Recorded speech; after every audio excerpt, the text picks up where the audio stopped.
How many times have you seen a hyped up game crash and burn on release? Anthem, Fallout 76, No Man's Sky, the list goes on and on. The weird thing is that the issues that lead to rocky launches usually don't blindside the studio. So if it's not a surprise, why are game devs ignoring their players?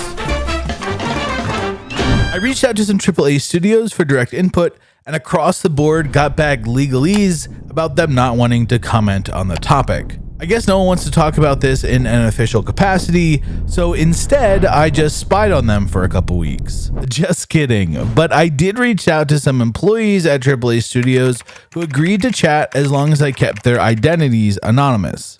To keep things easy, I transferred all of their responses to this flash drive and have elected my friend Dual Wielded to serve as a proxy for them. Hey, wait a second. Wait. Whoa, hold up. No. Hold up. Whoa. It's really great to have you here, Mr. AAA. You're welcome. Loot boxes. Oh, thank you, Gimbo. That's better.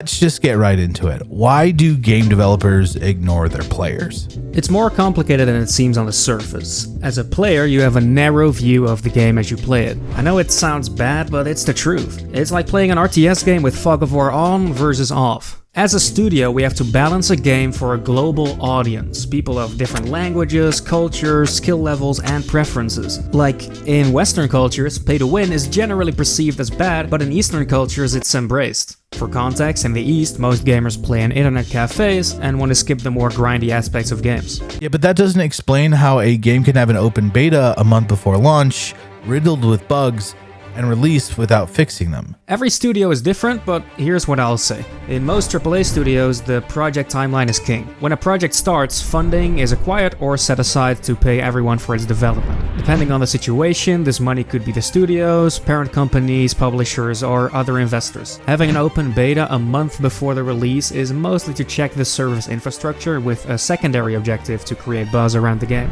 At this point, the dev team is likely aware of most of the bugs, but might have to prioritize other bugs.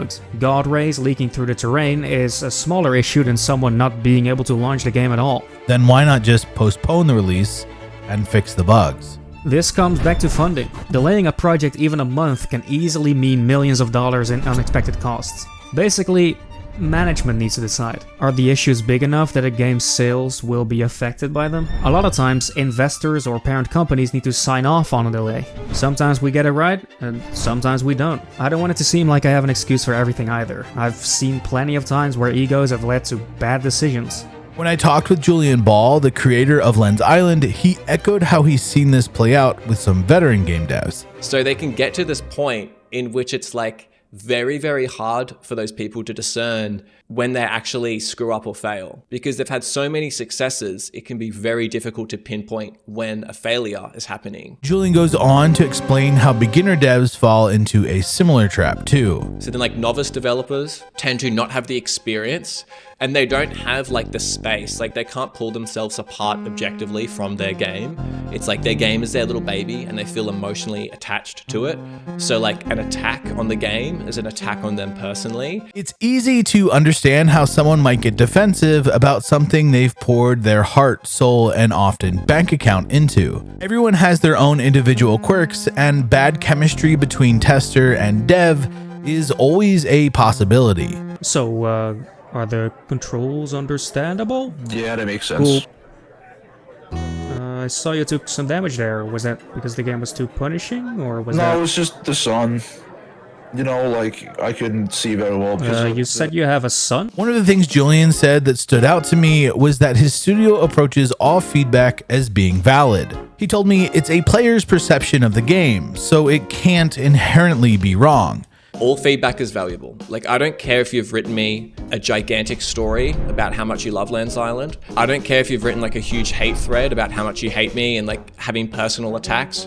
Or even if it's just like a one-word bit of feedback or a one-sentence bit of feedback that took absolutely no effort, that doesn't really have much substance. The key piece for developers is how they process that feedback. Chris at People Make Games made a video discussing how the Wolfenstein team received player feedback that one faction's weapons were much weaker than the opposing teams. When the devs looked into it, both weapon stats were exactly the same. Players were essentially comparing the exact same gun. They're identical, they're absolutely the same. Damage, rate of fire, reload speed, clip size, absolutely the same.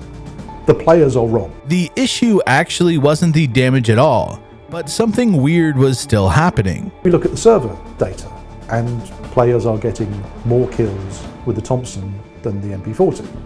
The players are right. How?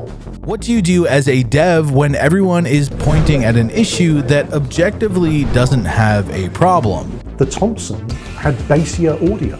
It just sounded more powerful. So players felt more powerful, they felt more confident with it, they went for more headshots, they got more headshots, they got more kills, the players were right. So the fix for it was to change the audio, not the weapon. we just put less bassy audio on it and they felt more similar, and that sort of solved the problem. This is what Adrian de Jong, the creator of Hidden Folks, calls evil data. Due to player feedback, the Wolfenstein team could have been led down any number of rabbit holes to fix this issue. People explain the solution to a problem they don't fully understand, or a problem that might not actually be the problem. Processing players' feedback comes down to reading between the lines. Bugs are usually pretty straightforward.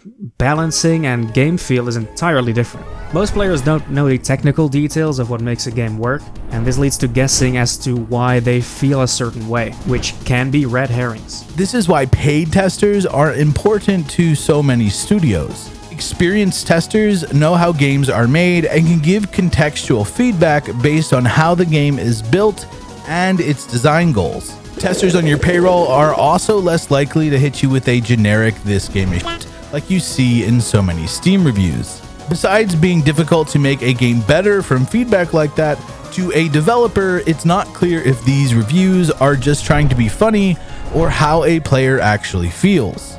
Either way, emotionally charged or vague feedback can take its toll on a development team. I was a developer on the game Slapshot Rebound. It was a sequel to a game with a small but passionate community. For a long time, testers simply preferred the original game. The new game was bad, and they just wanted to play the original, not help us test. There was a point in development when morale was at an all-time low due to overwhelmingly negative player feedback, where the lead dev suggested canceling the project. Not everyone can process feedback in a non-emotional way. There are plenty of stories where developers have lashed out because they can't handle it. There's a certain level of grit you need to withstand constant negativity. I almost feel like I become the person that's like rage commenting, and I sort of like side with them. Like, what I try to do is just have as much empathy as possible. I just think like, what would piss this person off so much that they like hate me now? And I almost like try to like hate myself. Like I try to sit there and be like, yeah, like fuck this guy. That's certainly easier said than done. There's countless examples of players being upset enough about a game to send threats to developers and their families. First off, don't do that. And secondly, it only results in developers working on a game less. But I understand how frustrating it is to feel like you're not being heard by a development team. Often, lack of communication can cause things to spiral out of control. In AAA studios, there's a lot of red tape. A team might be working on a fix for something, but a community manager can't always publicly communicate that for legal reasons, or they need approvals. One problem that I see is an unclear delineation between devs and gamers about where feedback ends and suggestions start. They often seem to blur together. Practical NPC, who streams the development of his game Memori on Twitch, says this. Usually people don't know the solution to the problems of the game that you're trying to design, especially if they've never worked on games before. Every dev I've talked to or seen talk about feedback has mentioned this in some way. Players are hardly ever wrong about how they feel, but they're usually wrong about why that is. The playtesting results I got from, all the playtesting distracted me from making my game better. But I don't want this to be confused for something that it's not. None of them mean this in a way to invalidate player feedback. Just to say that the solution often isn't what a gamer might suggest or think. A pretty common example of this can be seen across online games with cheaters. As a player, when you see and report an obvious cheater, you expect devs to act swiftly. PirateSoftware was a QA tester at Blizzard and shares how banning cheaters is often done in waves every few months. This makes it difficult for people making cheats to pinpoint how their cheats were detected. Dude, game companies know when their platform is full of bots. They ban them in Banwaves because it's harder to adapt for the aggressor. So next time you get upset because a game is full of bots, and then they do a massive Banwave, you're like, God, those developers finally did something. Dude, they were doing something the whole time. They were playing the actual game. For a player, a few months can feel like an eternity, and without proper communication, like a dev team isn't listening. A player creates an expectation, the dev team doesn't meet that expectation, and the player gets upset. This happens with any kind of suggestion. But a lot of them are just like fun ideas. They're like people playing a game and they go, oh, that'd be fun if they added that. I'm going to tell them. And like that's a lot of like the thought sort of patterns that go into people's positive feedback or suggestions for ideas is like what would be fun or exciting or just like cater to their own personal tastes. And that doesn't necessarily make a deep, engaging game. The important thing to note here is that just because a developer doesn't implement a suggestion, it doesn't mean it was bad, it just may not fit their vision. Adrian gives an example of this when gathering feedback for Hidden Folks. I made various mistakes in playtesting and implementing this feature. I listened to suggestions from people who didn't understand the problem or did not understand what I wanted to achieve with the game. So how does the industry bridge the gap here? I think it comes down to communication, and the bulk of that responsibility falls on studios. The more that studios are open and transparent, the more knowledgeable players can be about the complexity of issues. Players, of course, don't owe studios anything, but just being aware of when giving feedback starts to turn into suggestions and expectations might help alleviate frustrations. At the very least, I'll keep doing my best to bring game development and design to more people through this channel, so if that's something you're interested in, subscribe. A big thank you to Julian and Dual Wielded for helping me put this video together. Both of their channels are linked in the description. The full interview with Julian is also really good, especially if you're currently or interested in making games. You can find a link to that in the description as well. As always, huge thank you to our Patreon supporters and YouTube members.